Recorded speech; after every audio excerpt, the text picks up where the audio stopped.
बनाया है, अ, उस प्रोग्राम को जो आपने बनाया है वो आप शेयर कर सकते हो या नहीं कर सकते। तो ये पोर्टेबिलिटी होती है इसकी। तो यहाँ से भी आप देख सकते हो कि आपको आगे जब जाओगे नेक्स्ट क्वेश्चंस पे तो आपको उसके आंसर्स भी मिल जाएंगे। सर इसमें जो है, इसमें जो जैसे कुछ सवाल है पोर्टेबल वगैरह, ये तो पेपर में हमने पास पेपर किया उसमें इस तरह के नहीं है। तो इसीलिए तो ये कैम्ब्रिज की ही वो है, ये सपोर्ट बुकलेट है। तो लाजिम तो नहीं है ना कि हमें जो पास पेपर में नहीं मिले वो ना आए, वही तो आने के चांसेस ज्यादा हैं। प्रिपरेशन तो इसी तरह से की जाती है ना कि आप तो हर हर एक्सपेक्ट से चीजों को देखते हो। तो ये सर चीजें, मतलब डेफिनेशंस के आने के चांसेस हैं? डेफिनेशन आ जाती हैं, 4-5 मार्क की तो आ जाती हैं, डेफिनेशंस तो आती ही हैं। ठीक है, तो ये मैंने एक आपको गाइडलाइन दे दी है, ये आपके साथ मैंने वह बुक शेयर की है। अपना देखो, जो माइंडसेट रखोगे ना, माइंडसेट जितना अच्छा और ब्रॉड होगा, माइंडसेट होना चाहिए डिस्टिंक्शन का। आप अपनी ये सोच बना के चलो, आपका A B C A* नहीं होना चाहिए। आपका मोटिव होना चाहिए यार मुझे डिस्टिंक्शन मारनी है। डिस्टिंक्शन का मतलब ये कि मेरा नाम आएगा जब CI अनाउंस करेगा 3 महीने बाद कि भाई मैंने डिस्टिंक्शन ली है, तो वो डिस्टिंक्शन की ट्राई करो आप। उससे आपकी जिंदगी में बड़े फायदे हैं, मतलब आपकी डिस्टिंक्शन आ जाती है, हर कॉलेज आपको रखना चाहेगा और फ्री में रखेगा। तो कंप्यूटर साइंस एक आपका सब्जेक्ट ऐसा है जो आपकी ये काम आसान कर सकता है। तो मैंने वर्कबुक आपको बता दी है, वर्कबुक के आंसर्स आपके सामने, आप उसकी प्रिपरेशन कर सकते हो। उसके साथ ये आपकी एक support study and revision guide है। ठीक है, तो ये आप अगर देखोगे चैप्टर नंबर 7 में, तो इसमें भी आपको मिल जाएगा। अमूमन जब आप एक बार प्रिपरेशन कर चुके होगे, आपने बुक से भी पढ़ाया मैंने आपको और आपने पास पेपर्स भी सॉल्व किए, तो अब तक आप 90% तक चीजें कवर कर चुके होगे। तो रेस्ट ऑफ द थिंग्स आप यहाँ से जल्दी जल्दी गो थ्रू कर सकते हो कि भाई कंप्यूटर प्रोग्राम की डेफिनेशन वहां पे भी थी, यहाँ पे भी थी, अब आपको दोबारा लिखने की जरूरत नहीं है। ट्रांसलेटर की डेफिनेशन यहाँ गिवन है, हाई लेवल की गिवन है, लो लेवल की गिवन है, असेंबली की गिवन है, ये चीजें आप पढ़ चुके हो। But here you are going to get the different types of questions. तो ये आपके लिए एक सपोर्टिव मटेरियल रहेगा कि आप यहाँ से भी इन चीजों को पढ़ लो। तो ये आपका चैप्टर नंबर 7 का पार्ट था, जो आप इन दोनों को सपोर्ट में, 2 बुकलेट्स है आपके पास प्लस एक बुक है सारा लॉ रेवारी, तो वहां इन तीनों चीजों का सर इधर आपकी वॉइस लैग हो रही है। लैग अभी भी हो रही है। सर सही है सर, हमारी तरफ सही आ रही है। अच्छा ठीक है, अच्छा चलो सर नेक्स्ट मेरा को नेट इशू बता होगा। देना। अब हम आते हैं towards the next chapter, that is the chapter number 4। छोटा चैप्टर है लेकिन बहुत इंपॉर्टेंट है, इसके क्वेश्चंस बड़े आराम से आ जाते हैं। और क्वेश्चन के अंदर जो चीज इंपॉर्टेंट होती है वो आपकी स्टार्ट होती है कि भाई सबसे पहले तो ऑपरेटिंग सिस्टम है, ये यहाँ से शुरू करते हैं इसको। तो ऑपरेटिंग सिस्टम के अंदर क्या क्या चीजें आ सकती हैं, ऑपरेटिंग सिस्टम की डेफिनेशन आ सकती है कि भाई ऑपरेटिंग सिस्टम है क्या। तो यहाँ आप देख सकते हो इसमें लिखा हुआ है कि भाई operating system is a software that runs in the background of computer system. जैसे मैं अभी ऑपरेटिंग सिस्टम यूज कर रहा हूँ, आप सबके सब ऑपरेटिंग सिस्टम यूज कर रहे हो, तो वो एक सॉफ्टवेयर होगा that runs in the background of computer system. तो ये आप सिंपल ऑपरेटिंग सिस्टम की डेफिनेशन दे सकते हो। फिर एक सवाल आता है कि what are the task carried out by operating system, कि ऑपरेटिंग सिस्टम काम क्या क्या करता है। अब मेरा ऑपरेटिंग सिस्टम है आपके सामने, मैं स्क्रीन शेयर कर रहा हूँ, तो ये ह्यूमन कंप्यूटर इंटरफेस प्रोवाइड कर रहा है। हमारे सामने एक इंटरफेस मौजूद है जिसको देखकर हम कम्युनिकेट कर पा रहे हैं। अब मेरे सामने जूम का जो है ना वो मेन्यू मौजूद है, जिसमें म्यूट है, स्टार्ट वीडियो है, सिक्योरिटी है। तो ऑपरेटिंग सिस्टम की वजह से ही तो मैं ये देख पा रहा हूँ। फिर मल्टीटास्किंग आ जाती है। मल्टीटास्किंग का मतलब होता है, जैसे अभी मैंने बहुत सारे टैब्स खोले हुए हैं, पीछे मैंने क्रूम के ऊपर जो है वो व्हाट्सएप भी खोला हुआ है अपना, और गूगल क्रूम के ऊपर कोई और चीज भी खोली हुई है, ईमेल खोली हुई है, तो ये मल्टीटास्किंग कहलाती है। जब हम मल्टी प्रोग्रामिंग की बात करते हैं तो मल्टी प्रोग्रामिंग थोड़ा सा चेंज हो जाता है इस सेंस में कि मल्टी प्रोग्रामिंग में ऐसे होता है कि अगर मैं ऑल्टर कंट्रोल डिलीट करूं तो टास्क मैनेजर आपके सामने खुल गया। टास्क मैनेजर नजर आ रहा है? जी सर। तो टास्क मैनेजर में देखो वो कह रहा है भाई यू टॉरेंट चल रहा है पीछे, एंटी मेलवेयर सर्विस चल रही है, सिस्को वेबएक्स की मीटिंग चल रही है। This is what called the multi programming. जो मेरे बैकग्राउंड प्रोसेसेस हैं पीछे नजर नहीं आते but they are working. Microsoft Edge चल रहा है, तो ये these are the processes that are running in the background of my computer system. तो ये कहलाते हैं मल्टी प्रोग्राम्स। टॉरेंट चल रहा होता है, सामने नजर नहीं आ रहा, बट पीछे उसकी सर्विस काम कर रही है। This is what called the batch processing. फिर मल्टी प्रोग्रामिंग। बैच प्रोसेसिंग होता है कि all the task are collected together and process in one go. क्या कहा मैंने?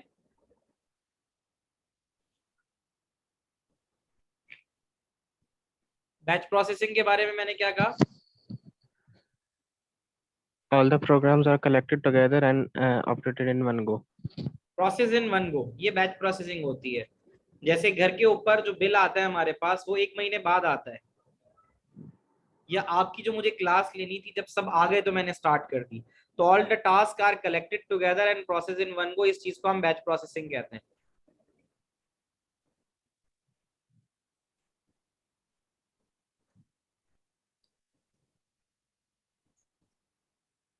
जब आप ऑपरेटिंग सिस्टम लोड हो रहा होता है, तो लोड होने के बाद लोडिंग का आपको सामने नजर आ रहा होता है इंटरफेस। तो लोडिंग इंटरफेस के बाद क्या होता है, उसके पीछे वो सारी सर्विसेज को एक्टिव कर रहा होता है कि साउंड की सर्विस एक्टिव हो जाए, वॉइस की सर्विस एक्टिव हो जाए, ग्राफिक्स की सर्विस एक्टिव हो जाए, ये सारा काम करता है। एरर हैंडलिंग है, हम प्रोग्राम चला रहे हैं, चलते चलते कोई गलत एरर आ जाए, प्रोग्राम क्रैश हो गया, तो उसके साथ साथ उसकी एक रिपोर्ट भी आ जाती है कि भाई एरर कोड दिस है। तो एरर हैंडलिंग का मतलब ये होता है कि वो हमें एरर कोड प्रोड्यूस कर देता है। उसका फायदा ये होता है कि फिर हम जाके गूगल के ऊपर वो एरर कोड डाल दें तो हमें उसका सॉल्यूशन मिल जाता है।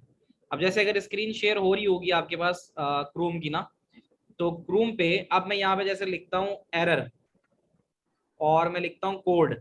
तो एरर कोड लिखने के बाद जो कॉमन टाइप के एरर कोड्स आ सकते हैं, लाइक एरर कोड मैंने लिखा तो देखो लिखा हुआ आ रहा है 404 एरर कोड। इसका मतलब ये एरर कोड है। Page not found, hypertext protocol indicates that server was unable to find what was requested. क्या आपने एक ऐसा पेज रिक्वेस्ट कर दिया जो एग्जिस्ट नहीं कर रहा, तो ये आपको एरर दे देगा। तो ये कौन दे रहा है? आपका ऑपरेटिंग सिस्टम ही तो दे रहा है कि अगर कोई एरर प्रोड्यूस हो रहा है तो उस एरर के प्रोड्यूस होने पे मैसेज भी दे रहे हैं साथ साथ कि भाई मसला है क्या। This is called error handling. Loading and running of application software. मैंने अभी अपने लैपटॉप पे क्रोम भी खोला हुआ है, वर्ड खोला हुआ है, और जूम खोला हुआ है, और जो है वो खोला हुआ है, फाइल एक्सप्लोरर खोला हुआ है। तो loading and running of application software का मतलब है कि मैं जूम चला रहा हूँ तो ऑपरेटिंग सिस्टम की वजह से ही तो चला रहा हूँ। मैनेजमेंट ऑफ यूजर अकाउंट, आप अपने लैपटॉप के ऊपर एक से ज्यादा यूजर अकाउंट बना सकते हो। File utilities, copy, save, sort, delete, अपने ऑपरेटिंग सिस्टम के वजह से ही मैं यहाँ पे डी ड्राइव, ई ड्राइव में जाके राइट क्लिक करके शॉर्टिंग करके राइट क्लिक करूंगा, मेरी फाइल सॉर्ट हो जाएंगी, ग्रुप हो जाएंगी। ये सारे काम मैं कर सकता हूँ, ऑपरेटिंग सिस्टम की वजह से ही कर सकता हूँ। प्रोसेसर मैनेजमेंट हो गई। यहाँ पे मैंने जब ये खोला था तो यहाँ पे पीछे परफॉर्मेंस दिखा रहा था, इसमें ये सीपीयू है, ये सीपीयू की परफॉर्मेंस शो कर रहा है। तो पीछे प्रोसेसर मैनेजमेंट भी चल रही है, बता रहा है मैनेज है, तभी बता रहा है कि 55% आपका सीपीयू का यूजेज हो रहा है, 3.03 गीगाहर्ट्ज का आपका प्रोसेसर है, उसमें इतने प्रोसेस, इतने थ्रेड्स काम कर रहे हैं। फिर इसी तरह मेमोरी मैनेजमेंट है, बता रहा है कि आपकी 4 GB रैम में से 3.6 GB जो है वो यूज है, तो ये भी मेमोरी मैनेजमेंट है। रियल टाइम प्रोसेसिंग है। रियल टाइम प्रोसेसिंग के अंदर किसी ने अगर एयर लाइन टिकट को बुक किया हो, तो रियल टाइम प्रोसेसिंग क्या होता है कि जैसे ही इनपुट दिया जाए वैसे ही आउटपुट प्रोड्यूस हो जाए या कोई एक्शन हो जाए, तो वो चीज आपकी कहलाती है रियल टाइम प्रोसेसिंग। जैसे मैं कोई जो है ना कोई फाइल डाउनलोड कर रहा हूँ, तो मैं उस फाइल के ऊपर डाउनलोड का बटन दबाऊंगा और वो फाइल डाउनलोड होना शुरू हो जाएगी। That is called real time processing. Interrupt handling routine, मैंने ऑल्टर कंट्रोल डिलीट का बटन दबाया था तभी ये टास्क मैनेजर खुला था। अभी मैं ये बंद कर देता हूँ और मैं दोबारा ऑल्टर कंट्रोल डिलीट दबाता हूँ तो देखो टास्क मैनेजर सामने आ जाएगा। तो this is what called interrupt service routine या इंटरप्ट हैंडलिंग। फिर सिक्योरिटी भी होती है। सिक्योरिटी के अंदर आप डेफिनेटली अपने सिस्टम को आईडी पासवर्ड के थ्रू सिक्योर करते हो, ये काम भी आपका ऑपरेटिंग सिस्टम देता है। इनपुट आउटपुट कंट्रोल है, मैं माउस से आगे पीछे कर रहा हूँ इसको, मेरा पेज मूव हो रहा है, आउटपुट कंट्रोल है। मैं इनपुट दे रहा हूँ, मेरी आवाज आप तक पहुंच रही है, आप जो बोल रहे हो वो मुझ तक पहुंच रहा है। क्या मेरी सारी बातें आपको ठीक से समझ में आई और सुनाई दी?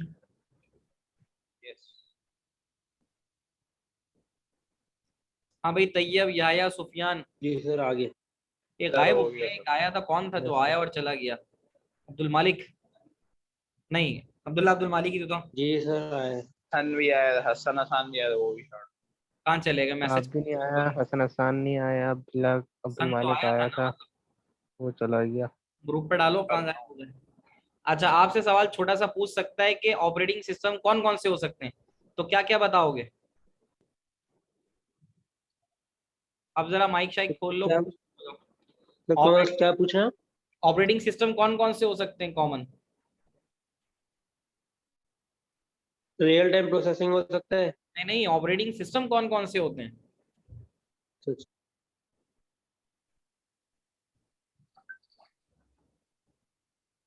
विंडोज एंड तो आ रहे हैं एंड्रॉइड और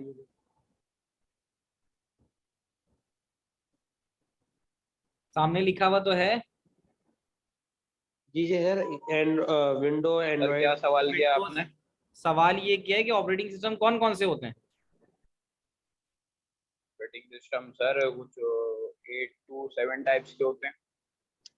बहुत सारे हैं ना, जैसे विंडोज ऑपरेटिंग विंडोज सिस्टम हो गया, विंडोज हो गया। मल्टीटास्किंग हो गया, मल्टी मैनेजमेंट हो गया, नहीं नाम की प्रोसेसर बात कर रहा हूँ मैनेजमेंट। मैं, वो तो एक अलग अच्छा, चीज है। ये मैं यहाँ पे बता रहा हूँ कि देखो ये common type of operating system है। Common type of operating system Windows है, लिनक्स है, एंड्रॉइड है, यूनिक्स है, डॉस है, आईओएस भी होता है, इसमें लिखा हुआ नहीं है, जो आपकी एप्पल की डिवाइसेस के अंदर इस्तेमाल होता है। ठीक है जी। एक सवाल छोटा सा पूछ सकता है कि ये बताओ कि भाई सिंगल यूजर मल्टीटास्किंग क्या होता है? सिंगल यूजर जैसे मैं सिंगल बैठा हूँ, मेरे सिस्टम में मल्टीटास्किंग परफॉर्म हो रही है, तो कहता है single user multitasking operating system means only one user can use the computer at a time but can have many applications open simultaneously. अभी मेरे लैपटॉप में बहुत सारी चीजें पीछे खुली हुई हैं, तो that type of system is called operating single user multitasking. Multitask. Sir वो शहीद है, उसको फीवर है। अच्छा, चलो अल्लाह सेहत दे उसे। फिर हमने एक कॉमन सी चीज की तरफ आ जाते हैं, इंटरप्ट है। इंटरप्ट, अब जाहिर है मैं पढ़ा रहा हूँ, तुम्हें अचानक भाई कमरा खोले और कोई आ जाए, अब इंटरप्ट हो गया। कंप्यूटर सिनेरियो के अंदर इंटरप्ट क्या होता है? एक सिग्नल होता है, is a signal send from device और from software to the processor and this will cause the processor to stop temporarily what it is doing and service the interrupt. यानी इंटरप्ट के आने के ऊपर आपका प्रोग्राम रुके और उसको सर्विस कर दे। सर्विस से मुराद ये कि उसको रिस्पॉन्ड कर दे, उसके ऊपर कोई ना कोई एक्शन परफॉर्म कर ले, तो वो चीज आपकी इंटरप्ट कहलाती है। Is a signal send from device to micro processor. ठीक है ना? तो इंटरप्ट तो हो सकता है ना कि हम लोग कोई फाइल डाउनलोड पे लगा देते हैं, तो फाइल डाउनलोड पे लगाने के बाद क्या होता है, जब वो फाइल डाउनलोड आ जाती है तो हमारे पास मैसेज आ जाता है। तो इंटरप्ट भी आपके पास तीन तरह का होता है, कौन कौन से?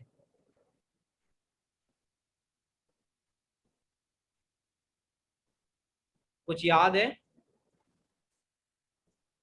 पेपर जाम। पेपर जैम तो उसकी एग्जाम्पल है, इंटरप्ट की टाइप्स पूछ रहा हूँ।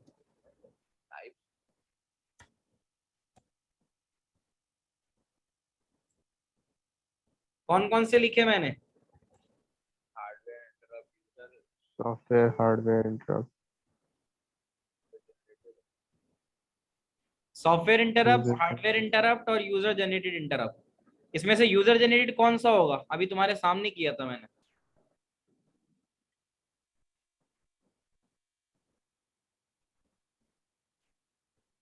बताओ, यूजर जनरेटेड कौन सा होगा?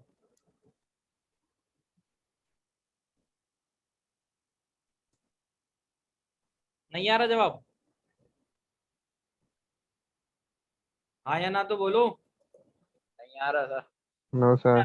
यार alt yes control delete sir. दबाया तो था अभी मैंने। तो ऑल्टर कंट्रोल डिलीट क्या है? यूजर जनरेटेड इंटरप्ट है। अभी सामने स्क्रीन अच्छी खासी आ रही है मेरे पास, फॉक्सेट चल रहा है, मैं ऑल्टर कंट्रोल डिलीट दबाता हूँ तो क्या होगा? मेरे सामने टास्क मैनेजर आ जाएगा, तो मैंने खुद जनरेट किया ना इसको। तो ये यूजर जनरेटेड इंटरप्ट हुआ। सॉफ्टवेयर इंटरप्ट क्या हो सकता है? सॉफ्टवेयर इंटरप्ट आपके पास होता है कि आपने सॉफ्टवेयर डाउनलोड पे लगा दिया, या फिर आपके पास नीचे से ऑप्शन आ गया स्क्रीन से कि भाई वो जो है ना आपकी अपडेट्स आई हुई है, विंडोज की अपडेट्स आई हुई है या आपके ऑफिस की अपडेट्स आई हुई है, तो इस चीज को हम कहते हैं सॉफ्टवेयर इंटरप्ट। या आप लोग अगर अपने लैपटॉप पे व्हाट्सएप ऐप खोल के रखते हो या ब्राउजर के ऊपर आपने नोटिफिकेशंस ऑन की हुई हो, तो आपके पास राइट साइड पे नीचे मैसेजेस आना शुरू हो जाते हैं, तो वो चीज क्या कहलाएगी आपकी?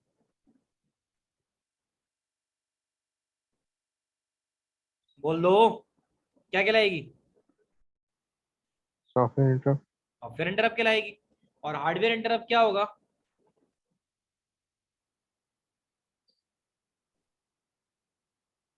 हार्डवेयर इंटरप्ट क्या हो सकता है? जब डिवाइस के अंदर कोई मसला आ जाए। भाई जैसे यूएसबी लगाई, तो यूएसबी लगाने के ऊपर आ जाता है ना कि न्यू हार्डवेयर इज फाउंड, ऐसा होता है, ठीक है ना? तो a new hardware is found हो सकता है। तो अब ये चीज आपका कहलाएगा हार्डवेयर इंटरप्ट। या अचानक कभी कभी चलते चलते आपकी स्क्रीन जो है वो ब्लू हो गई या ब्लैक होके बंद हो गई, रिस्टार्ट हो गया, तो वो भी हार्डवेयर इंटरप्ट होता है। तो ये आपके पास जो है ना 3 टाइप के इंटरप्ट्स होते हैं। फिर इसके अंदर आपके पास क्या क्या चीजें आ जाती हैं? Interrupt service routine. आपका जब इंटरप्ट जनरेट होता है तो उसके अंदर क्या क्या चीजें हैं?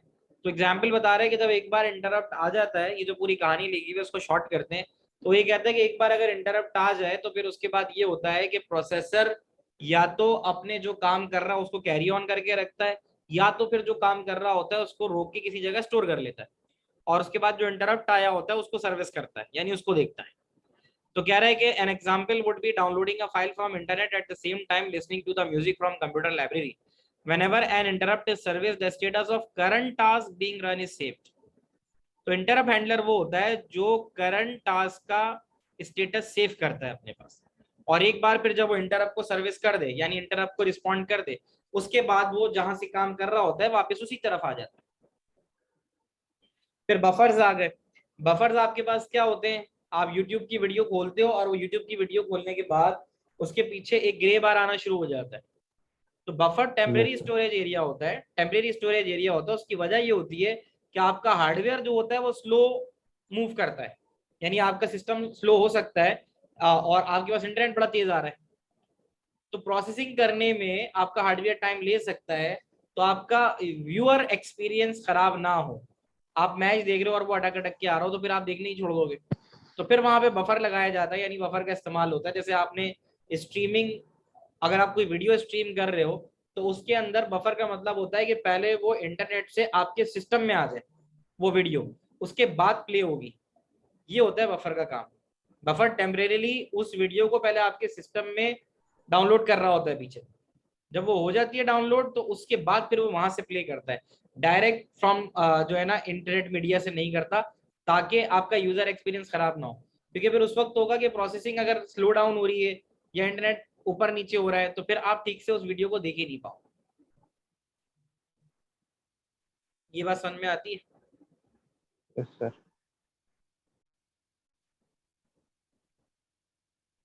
फिर इसमें एक चीज आ जाती है वॉन न्यूमैन आर्किटेक्चर में, बस। बस की डेफिनेशन क्या दोगे?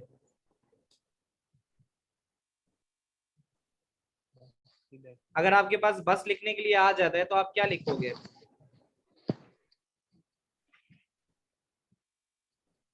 और एक वायर होता है जिससे आप मतलब डेटा ट्रांसफर करते bus is a set of wire used to transfer the data, used to transport the data,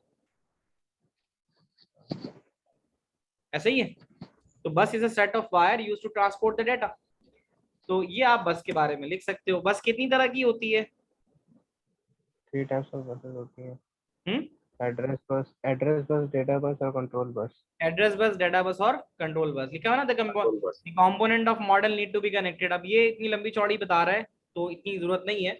अब यहाँ पे शायद आपको मिल भी जाए जो ये वाली है ना इसमें। तो bus is a set of wire used to transport the data, ये होता है बस आपके पास, जो बस की आप डेफिनेशन देते हो।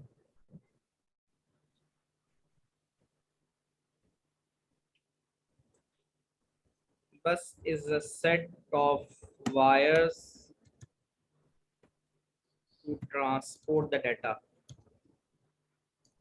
सर ये रिकॉर्डिंग आप ड्राइव पे शेयर करेंगे या व्हाट्सएप पे? व्हाट्सएप पे रिकॉर्डिंग देखना पड़ेगा, लिंक शेयर करना पड़ेगा अपलोड करने के बाद, ऐसे नहीं होगी वो। Okay. कर देंगे जो भी है। अच्छा, इसको समझ लो, आसान है, इसकी इमेजिनेशन अपने जहन में बना लो कि कंप्यूटर जब चलता है और कंप्यूटर में प्रोसेसिंग होती है तो उसमें सबसे इंपॉर्टेंट काम जो होता है वो हमेशा प्रोसेसर और मेमोरी का रहता है। आपने देखा, मैंने ऑल्टर कंट्रोल डिलीट किया था तो प्रोसेसर भी नजर आ रहा था, मेमोरी भी नजर आ रही थी। तो प्रोसेसर मेमोरी में होता ये कि प्रोसेसर को कुछ भी प्रोसेस करना होता है वो मेमोरी से मंगवा लेता है। जो पर्पल वाला है वो एड्रेस बस है और वो सिर्फ एक ही डायरेक्शन में है, यानी प्रोसेसर सिर्फ एड्रेस भेजेगा कि भाई एड्रेस ये है, इस जगह चले जाओ। उस जगह पे जाने के बाद वहां से जो डाटा उठेगा वो वापस आएगा ग्रीन लाइन के through, that is the data बस। इसलिए डाटा बस के ऊपर दोनों तरफ एरो लगा हुआ है। और फिर कंट्रोल बस जो होगी, यहाँ कंट्रोल बस के अंदर दूसरी तरफ एरो नहीं लगा हुआ, लगना चाहिए। जो तुम्हारे पास आ रही है, कौन सा कलर होता है ये कुछ? Control plus orange है। हाँ, जो तीसरा कलर कौन सा कलर? Orange। ये orange orange orange fawn type orange का या कलर है, पीच, फॉन टाइप का कलर होगा ऑरेंज खाली। या पीच, पीच। ठीक है, पीच कह दो, हाँ पीच कलर है। तो ये है तुम्हारी कंट्रोल बस। तो प्रोसेसर और मेमोरी के दरमियान सारा काम चल रहा होता है।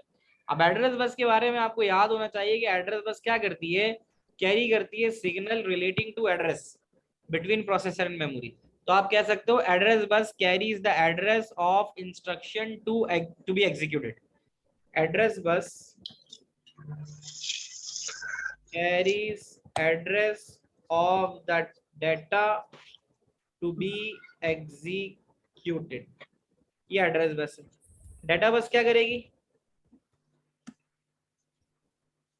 Data bus data Data carry का- करेगी जो कि Data प्रोसेसर से मेमोरी तक लेके जाना होगा। ठीक है। और फिर कंट्रोल बस होगी, उसका काम होगा कैरी करेगी signal relating to control and coordination of all activities within computer. कि जितनी भी एक्टिविटीज इनसाइड कंप्यूटर कर रहे हो वो कंट्रोल सिग्नल के थ्रू जाएगा। कंट्रोल बस जो होती है वो बाय डायरेक्शनल होती है। इसमें लिखा हुआ भी एड्रेस यूं नहीं है, The data bus by data by control भी बाय डायरेक्शन होती है, इसमें गलत लिखा हुआ है, पुराना वर्जन है। तुम नई बुक उठा के देखोगे तो उसके अंदर बाद में एडिट हो गया था कि ये बाय डायरेक्शनल होती है। अब इस तस्वीर को जरा गौर से याद रखना। ये क्या कहता है? प्रोसेसर, मेमोरी और इनपुट आउटपुट, यही कह रहा है। जी। इसकी डिटेल डायग्राम, यानी थोड़ा सा डिटेल मतलब प्रोसेसर अपनी जगह है, उसको उसने कंट्रोल यूनिट से मजीद खोल दिया, मेमोरी यूनिट के दो हिस्से हो गए, एमडीआर और इनपुट आउटपुट अलग कर दिया। काम अभी भी मेमोरी और प्रोसेसर के दरमियान हो रहा है। और कंट्रोल यूनिट जो है, जो कि तुम्हारा मेन प्रोसेसर है यानी कंट्रोल यूनिट है, वो हर चीज को देखो, एक एरो जा रहा है कंट्रोल का, डॉटेड एरो, वो इनपुट पे भी जा रहा है, मेमोरी पे भी जा रहा है, प्रोसेसर पे भी जा रहा है और आउटपुट पे भी जा रहा है। तो आपका जो कंट्रोल यूनिट है वो तमाम जो एलिमेंट्स हैं आपके कंप्यूटर के, उन सब को कंट्रोल सिग्नल भेजने के लिए इस्तेमाल होता है। और फिर इनपुट आउटपुट से डाटा मेमोरी में जाता है, मेमोरी उसको प्रोसेसर में भेजती है, प्रोसेसर से प्रोसेस होता है, मेमोरी में वापस जाके आउटपुट पे डाटा आपको मिल जाता है। जैसे मैं बोल रहा हूँ, अब बोलने का मतलब है इनपुट डिवाइस से मेरा डाटा जा रहा है, ठीक है ना। अब मेमोरी के अंदर जाएगा, मेमोरी से फिर प्रोसेसर उसको प्रोसेस करेगा, कंट्रोल सिग्नल साथ साथ आपको डाटा भेजता रहेगा और वापस आउटपुट डिवाइस पे स्पीकर पे आपको डाटा सुनाई दे देगा। तो ये डायग्राम भी आपको थोड़ी याद होनी चाहिए कि मेमोरी यूनिट के दो हिस्से हैं, एमएआर एमडीआर यानी memory address register, memory data register, और फिर प्रोसेसर जो है, प्रोसेसर के अंदर आपके पास एएलयू आ जाएगा, और कंट्रोल यूनिट में आपके पास प्रोग्राम काउंटर और कंट्रोल इंस्ट्रक्शन रजिस्टर आ जाता है, दैट इज कॉल्ड सीआईआर।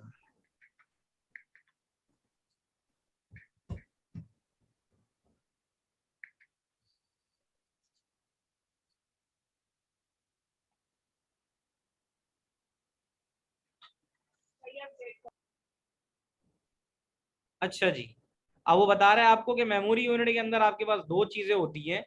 किसी भी मेमोरी यूनिट को उठा लो तो उसमें एक तो होता है एड्रेस और उसके अगेंस्ट कंटेंट होता है। जाहिर है ये जो एड्रेस होता है इसको लेके आता है आपका एमएआर, और इसके सामने जो कंटेंट रखा होता है इसको लेके जाता है एमडीआर। तो आपको ये याद रखना है, आपको एक सवाल मिलेगा उसके अंदर आपको एमएआर और एमडीआर खाली मिलेगा, ठीक है ना। लेकिन आपको ये बता दिया जाएगा कि आपको रीड करना है कि राइट करना है।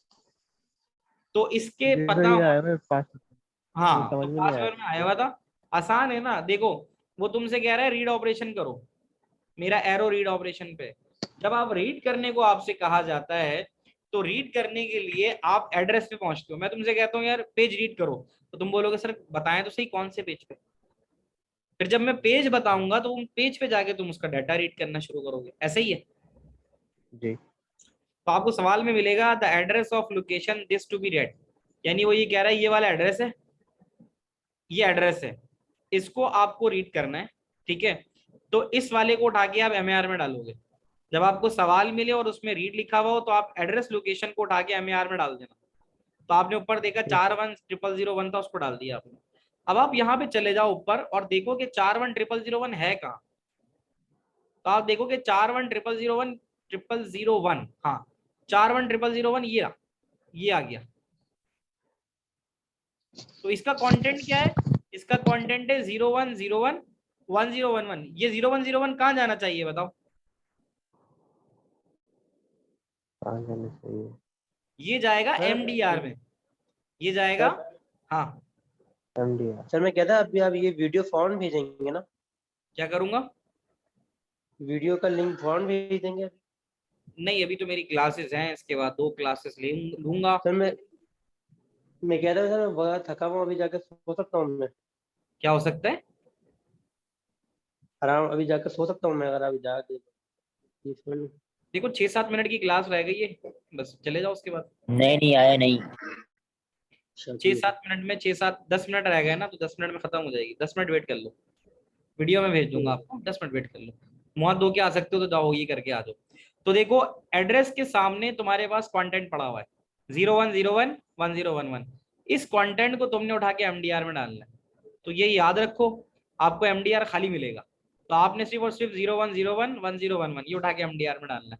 तो टोटल सवाल में 2 ही चीजें करनी होंगी, या तो सर ये एमडीआर है क्या?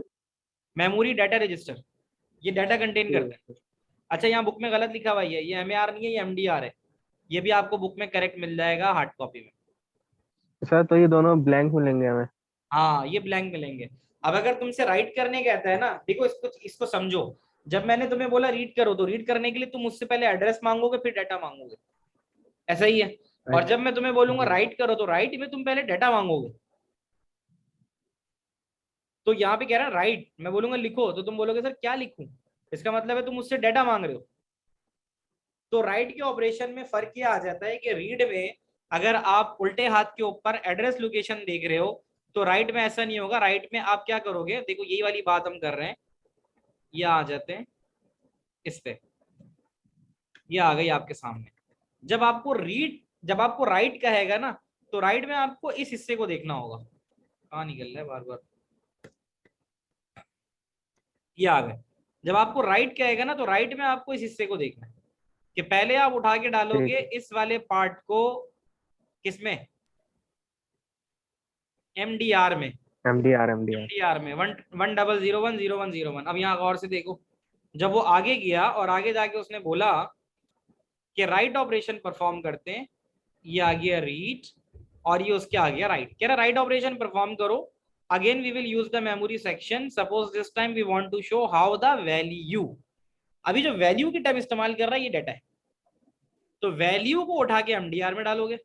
यहाँ पे भी इसने एमआर गलत लिखा हुआ है, एमडीआर है। तो अब जरा देखो वैल्यू में, वैल्यू जो है 10010101, इसको उठा के इसने एमडीआर में डाल दिया। मैं इसको यहाँ करेक्ट भी कर लेता हूँ ताकि तुम लोगों को कोई कंफ्यूजन ना रहे। मैं इसकी बात कर रहा हूँ टाइपराइटर, और ये वाला पार्ट ये MAR नहीं है, ये MDR है।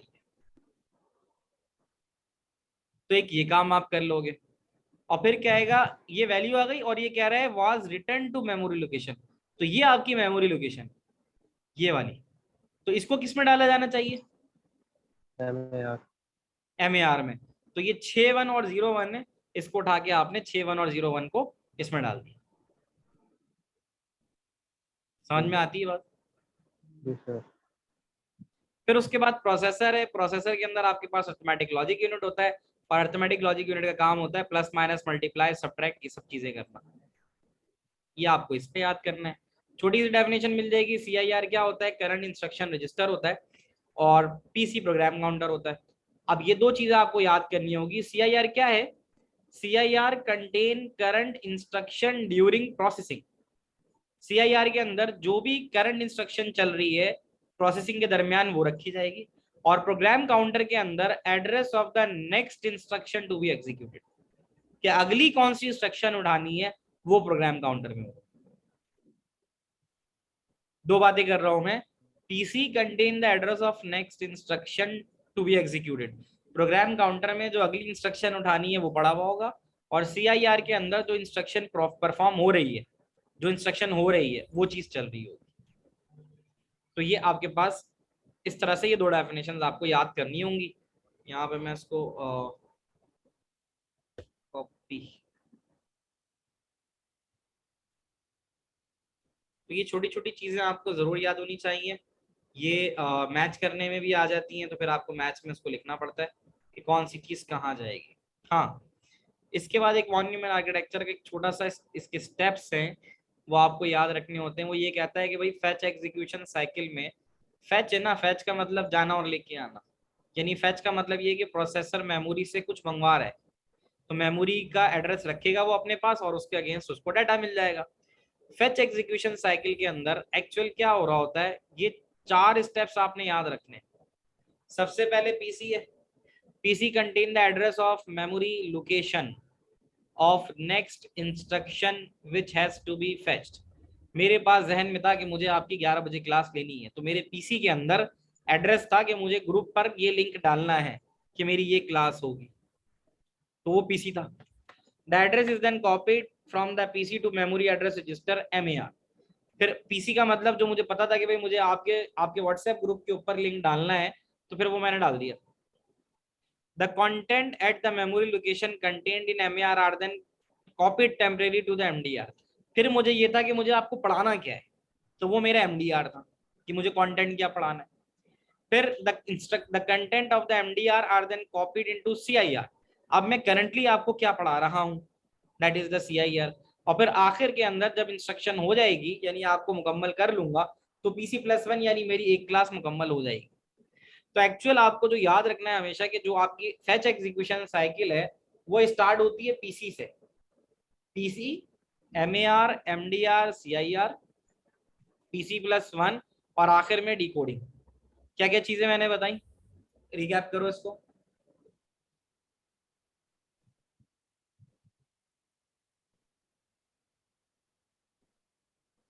आवाज नहीं आ रही किसी की भी, मुझे सो गए सारे।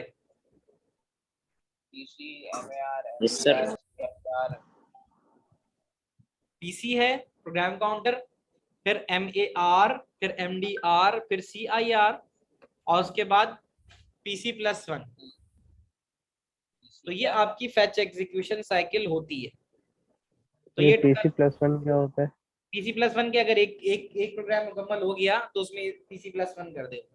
जो इंस्ट्रक्शन पीछे चल रही होती है, जैसे जैसे इंस्ट्रक्शन प्रोसेस हो रही है वैसे वैसे उसमें एक +1 हो जाता है। तो ये टोटल आपका चैप्टर जो है वो खत्म हो गया, चैप्टर नंबर 4। सर अब इसकी क्वेश्चंस करेंगे। क्या करेंगे? क्वेश्चंस क्वेश्चन अब आप इसका होमवर्क करोगे, खुद लेके बैठोगे उसको। तो नेक्स्ट सर क्लास मैंने कब होगी? आपको वो है ना उसके चैप्टर नंबर 7 के क्वेश्चन सेंड किए हैं आंसर। देखूंगा यार, मौका लग नहीं पाया, अभी क्लासेस से फारिग होता हूँ तो देखता हूँ फिर। सर आपको क्वेश्चंस की पिक्चर सेंड करनी है क्या?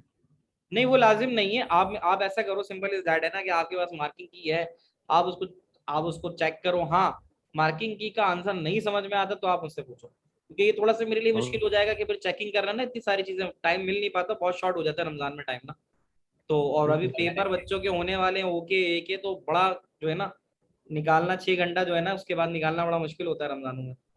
तो ये जरूर कर सकते हो कि जो समझ में ना आए वो पूछ सकते हो, लेकिन जो प्रैक्टिस करने की चीजें हैं तुम्हारे पास मार्किंग की मौजूद है।